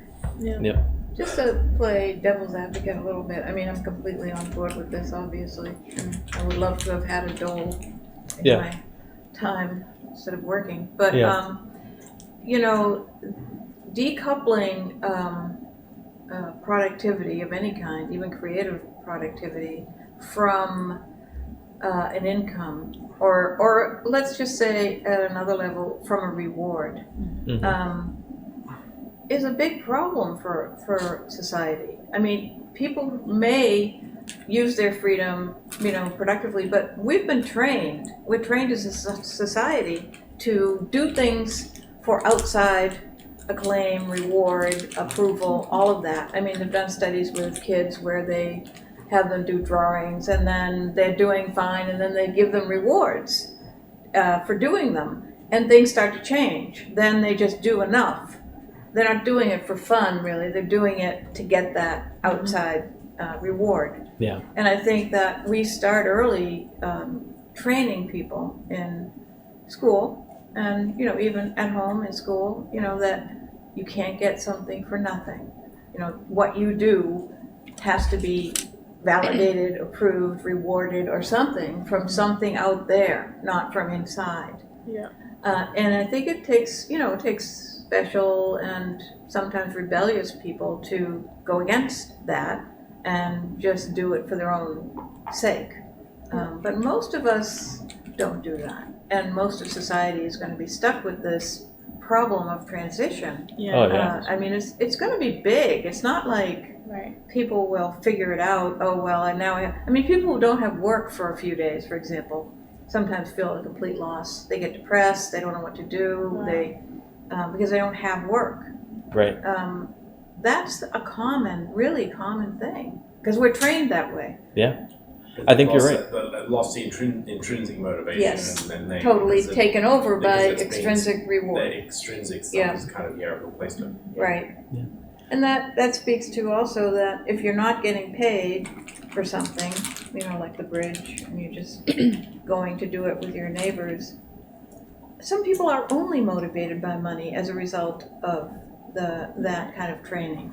They Yeah. don't know how to be motivated by something else. I think the cool thing about Alex's way of thinking about it is it's flexible with respect to different ways that humans might end up being. And I think part of what you're talking about is just a transition, but also in your way of thinking, if there's work that needs to be done, you're still going to pay people to do it. So Right, people who are right. incentivized by money Right. are still going to do it. I guess the problem Yeah. becomes let's say there really isn't that much work that needs to be doing. How do these people feel motivated or Justify their purposeful? existence. Yeah, that Yeah, kind of thing. and I mean, right. a lot of people, would just give up everything to have that kind of life where Right. they don't have to go to work and they don't Yeah. need that money and Right. all of that. And they're ready for Yeah. this. They're really ready. I mean, Yeah. writers are always ready. Talking Yeah. about writers Yeah. and artists are always ready for that. Yeah. How can I get money without doing these jobs? Exactly. But a lot of people aren't. More people aren't ready at all. Yeah. So I think you're right. I think So this it's is very idealistic. I mean, I like that. I like that he's saying this, but yeah, and this was Henry George in I 1879. know, Yeah. 1879. Yeah, Progress and Poverty. If you haven't read it, so Progress and Poverty was the best-selling book for a decade or two in the late 19th Really? century. The single highest-selling book behind the Bible for a couple decades. Wow. Yeah, it was very, very popular. Ordinary people were reading this. Right. Yeah. So yeah, I mean, I think you're right that it's a huge challenge, this transition, and I don't think there's an easy answer to it. And sometimes here we talk about, assuming that the transition has already taken place and Right. people have this intrinsic motivation Yeah. and stuff like that. And all this potential will be unlocked, but Yeah. not. Well, some potential is going to be unlocked immediately, and some of Yep. it's still going. People are still going to be stuck. Right. Needing this kind of structure. Yeah. So that is a huge challenge. I mean, it's a challenge I'm excited to face. I'm excited to Right. find out, Right. okay, as we increase the basic income, how do we start helping people in these ways? Maybe it means providing them jobs that we wouldn't be providing in 100 years, but we're providing people now because they're used to, a certain way of living their lives, that kind of thing. It's like the fake offices that got set up for laid off people. Right. In France, are you talking about? No, I'm talking about in the United States. Oh. People get laid off, and they would get the benefit of having a fake, like an office space Yeah. to go and print their resumes and use Right. the computers. And stuff. Yeah.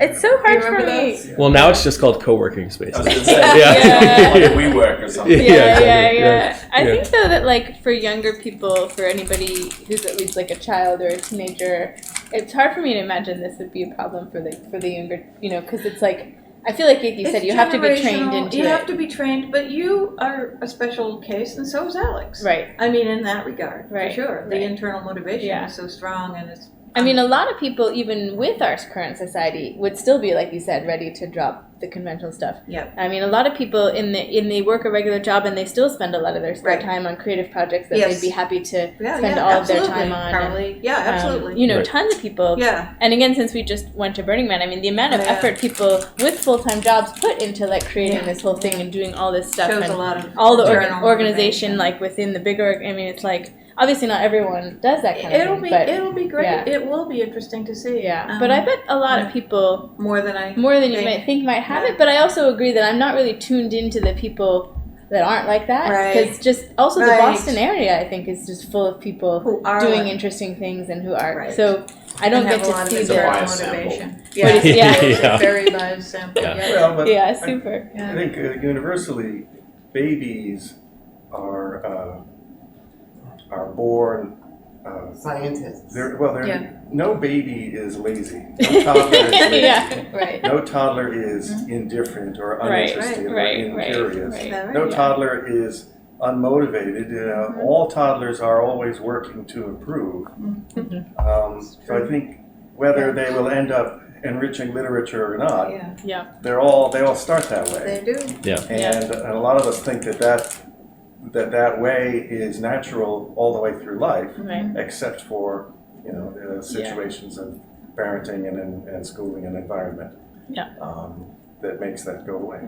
That's kind of what I think, and I think the only issue is like Joan was saying. What about the people who are kind of trained into like their later years already, and how do you make that transition? Yeah. But also you talk about the transition being somewhat gradual, so it's not necessarily like Right. all the jobs go away Right, right at once or right. something Right. like that. Yeah. And but I do think it's an interesting question, and we Yeah. can look to people who are entering retirement Yeah, exactly. as kind of like That's a much more stark transition than It's- even what you're talking about. it's a stark transition, Yeah. and then some people handle it well and others Yep. don't. Right. So Some we can people we love can look it. to that to see Yeah. how people would respond, and maybe what kind of resources like.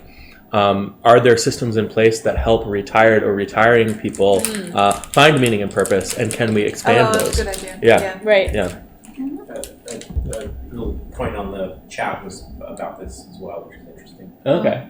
So Michael's on there. He says, I think even a lot of struggling poor people have a hard time imagining their self-worth being decoupled from an ability to sell their labor. Yeah, it's a really good point. And I think that's true. So yeah, excited. It's a big challenge, but I'm Yeah. excited to face this challenge. good. Yeah, and I don't think that if we wanted to provide people with meaning and purpose, like I said before, I don't think we'd be creating the kinds of jobs that we're creating now. Right. Like I said, Yeah. you could have a lot more like scientific grants or like grants for the arts or like things that are somewhat Sure. useful and like interesting to people. Or maybe there's more professional athletes. Right. Something like that, right? Or other kinds of games or entertainment or that kind of thing. Right. Yeah. People helping out their Could do communities. gladiators. Gladiator. Pay people to update Wikipedia and learn about things. And, Right. that No, kind of don't thing. do that. You'll ruin Wikipedia. What? There's some things you want to insulate from money, I think, for a good reason. Okay. Yeah. All right. But I take your general point. Yeah. We are likely to find that the problems of housing and education, instead of preceding the elimination of poverty, will themselves be affected if poverty is first abolished. The poor, transformed into purchasers, will do a great deal on their own to alter housing decay.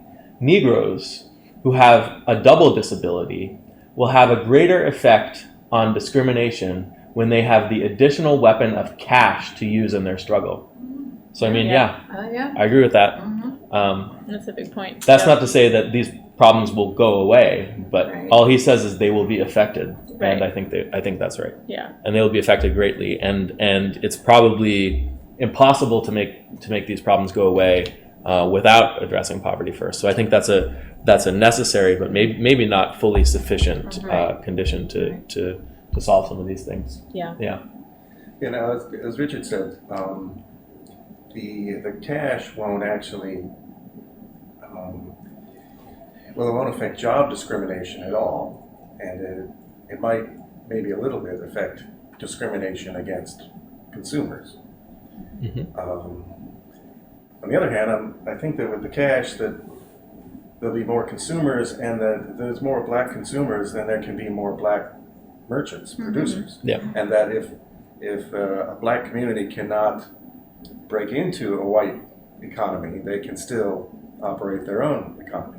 Yeah, it helps. And it might help with some of the other things we've talked about, like more time for activism, more dollars you can donate to different kinds of causes and things like that. So there might be these secondary more kinds of freedom to benefits. just vote, be civically engaged, understand the politics. Right. Yeah. Right. Yeah. Yeah, there's a lot of different, but I like your point too about that. Yeah. There's also some kinds of discrimination that might happen, like I said, because of a correlation between poverty and being a certain race or looking a certain way that has like a Right. long history. And so the more you can deal with that, the more like a store owner isn't more worried about, as you know, it maybe isn't worried about being robbed no matter who steps in the store. And so you don't have like pulling a gun on a particular person or something like that. So Right. those kinds of things matter, I think, a lot too. And I think, even from the business side, from the hiring employees side, if you know that, well, first of all, Black people or poor people in general are going to be able to buy the suit and look more professional in the interview, that kind of thing, Mm-hmm. that goes a long way. And then also knowing that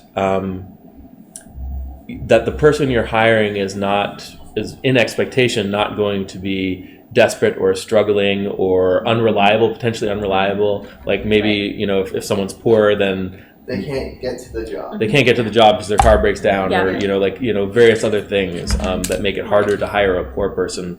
And then obviously if Right. you're correlating, blackness with poverty, then that's a factor too. So it can affect things from that end as well, I think. Yeah, I think that's right. It's not 100%. None of this is 100%, but it kind of creates, instead of the conditions kind of reinforcing the discrimination, they allow for more flexibility. Reinvention of norms.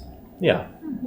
And I guess it's interesting to note that, probably Martin Luther King was talking about many solutions at this time, but he's obviously very concerned about discrimination and About highlighting what? this discrimination Okay. and highlighting this as a potential thing that It's would interesting help. because he does highlight that, but he's also very concerned with highlighting the fact that this affects poor white people too. Yeah, he does. So he's really about kind of trying to bring people together and bring everyone in, like we're all on the same team, that kind of thing. That's kind of related to my Yeah. point before. I was curious, like, what his rhetoric would look like, because he was so successful at convincing so many white people to change their minds about segregation, Right. for example. So Yeah.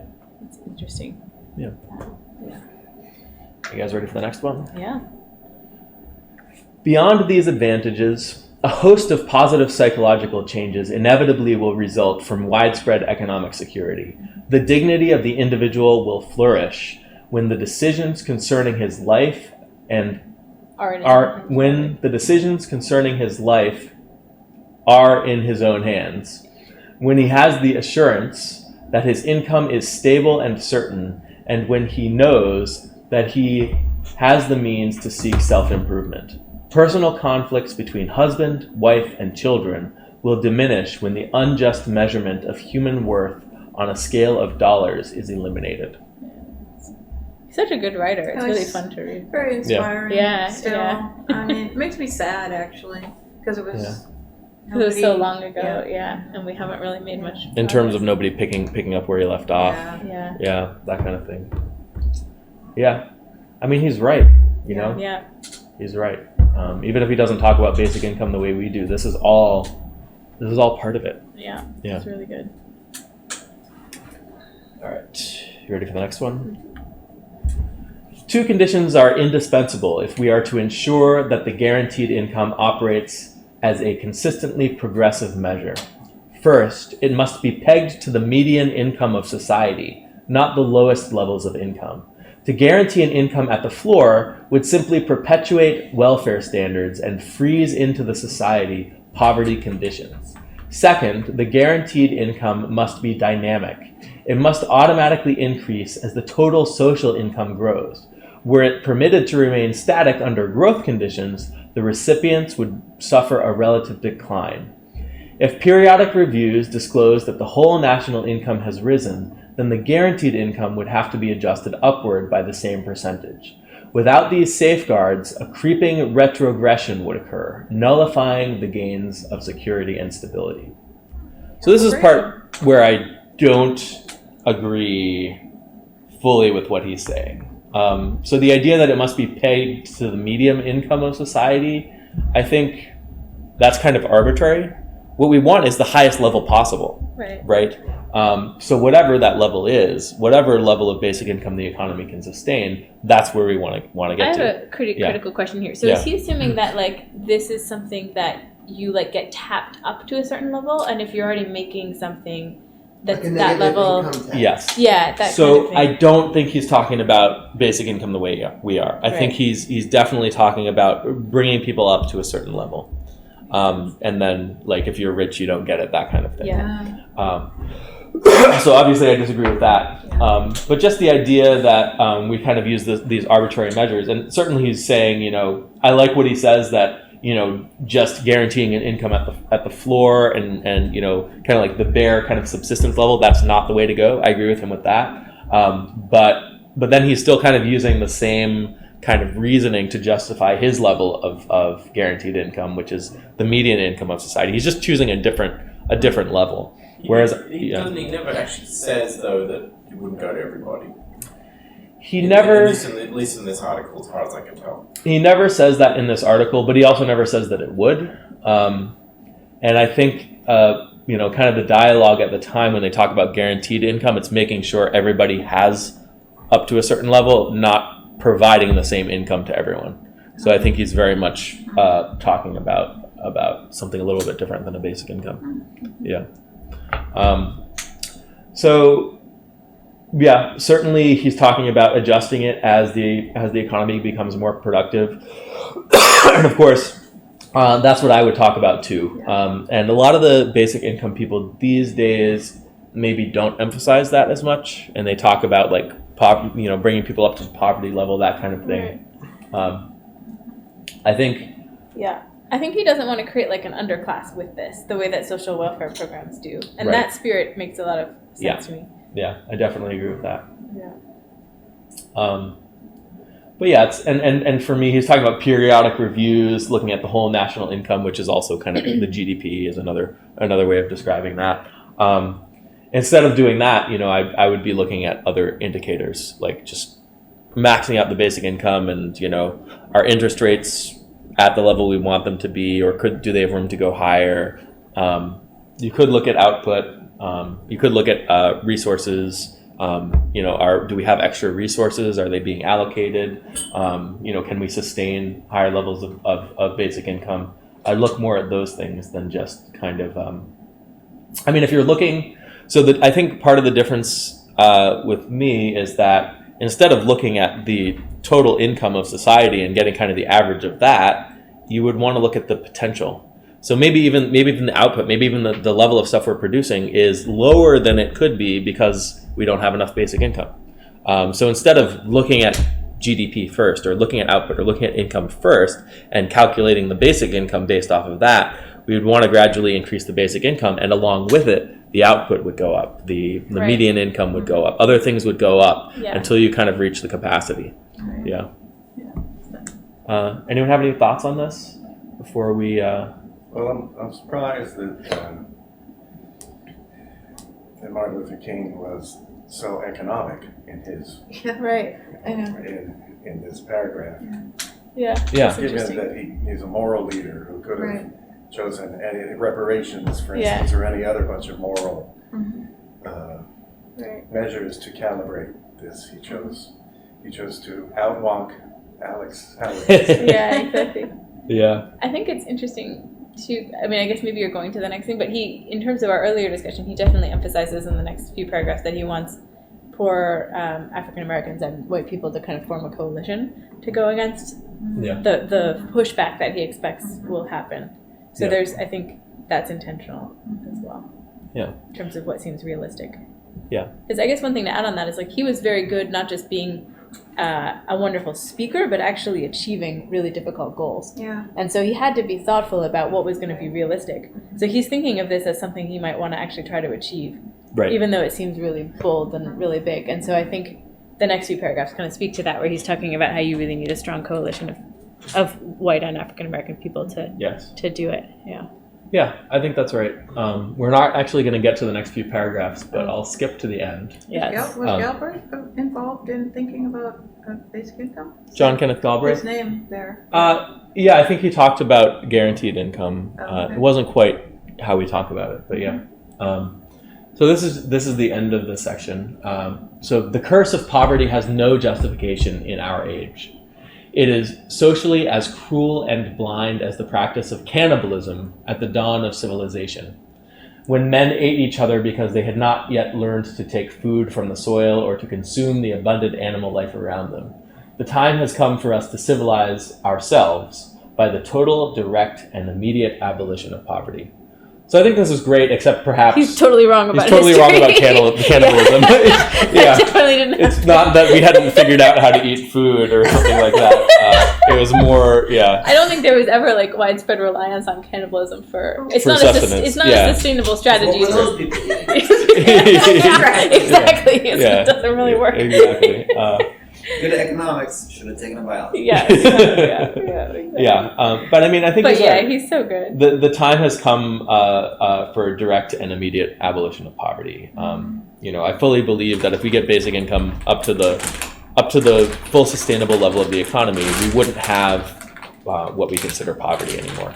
Of course, everything's relative, so there's going to be someone who's the poorest, and we would probably say, well, this person is poor relative to the standards, and that's fine. Right. But it wouldn't be like people don't have enough food to eat or something like that, Or homelessness. So let's get final thoughts on Martin Luther King. So I think you should pull quotes from this more often. Yeah. I mean, I just think he very eloquently states a lot of the beliefs and principles that underlie what we talk about in here quite a bit. There's the one longer paragraph on the kind of economics and how he would do it, which is obviously somewhat different. Yeah. But I think it's fascinating that he was focused on this and probably had a plan or an idea of maybe how to get it done. And like you were saying, John, too bad that he was killed and didn't get to work on it, because who knows what would have happened. Yeah. Yeah, well, I mean, I've always thought of him as a visionary, but more of a moral visionary, like you were saying, Steve, that it's surprising how detailed his thinking is about economics and how objective, in a way, he's being. Because a lot of his speeches were so fiery and, morally uplifting, and really had to do with positing an enemy to fight against, and the oppression that was being fought against and stuff. And this is really not at all like that kind of speaking. So it's been kind of eye-opening for me. Yeah. Yeah, it's really cool. Steve?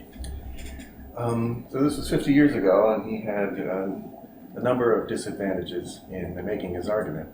And one thing that improves the argument quite a bit these days is a lot of us were amazed that 10 years ago the government could make trillions out of thin air to bail out Wall Street. And this making trillions out of thin air thing was like a really good trick. And what if it could be aimed in a better direction, used for good instead of evil?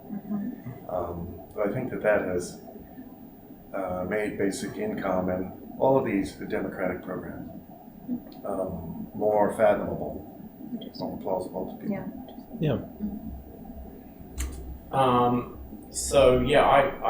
learned a lot about just exactly what Martin Luther King said, and just like everyone else has said, he's quite a visionary. Also, I kind of feel like on the basis of just mainly reading this alone, and also the discussion, that I definitely see a difference between there's a bit of a difference between the national guaranteed income or whatever, and maybe what we consider basic income today. But also, I feel like it's not unreasonable for say someone like Andrew Yang to talk about Martin Luther King supporting something like a national, a national income. So, I definitely think he's. Everything you read here doesn't.